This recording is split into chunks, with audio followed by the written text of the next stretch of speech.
It is the foundation of the next global order. From the cocoa fields of Ghana to the tech hubs of Lagos, from the diamonds of Congo to the courage of our brothers in Detroit, every piece connects.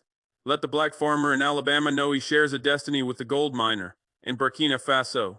Let the youth in Paris, who feels unseen, understand that his reflection shines here in the heart of Africa. We must build bridges, financial, cultural, spiritual, not to beg acceptance, but to reclaim ownership. The world fears a united black front because it knows our combined intellect, creativity, and will can shift the balance of power. The question is not whether we are capable. The question is whether we will choose to become the generation that ends the illusion of separation. Before any revolution succeeds, the mind must be liberated first. The greatest weapon used against us was never a gun, the lie.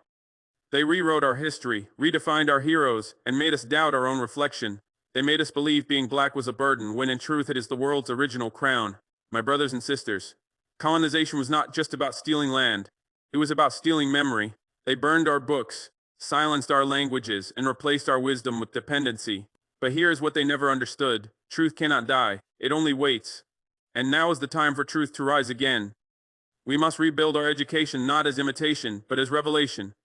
Let our children learn that Timbuktu was a university long before Oxford existed. Let them know that black kings and queens ruled with intellect, not chains.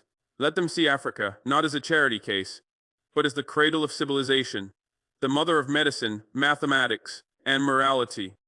In the diaspora, our children must also learn their roots are not lost.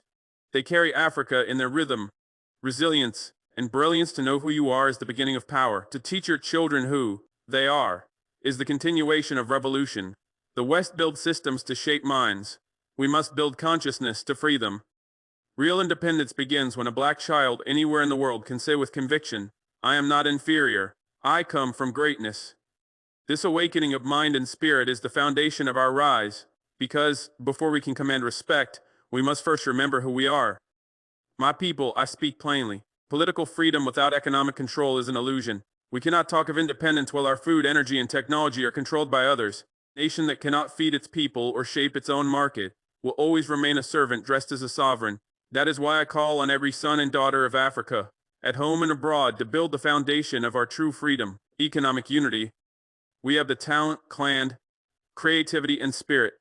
What we lack is collective direction. Imagine if the diaspora invested not in foreign corporations, but in African infrastructure.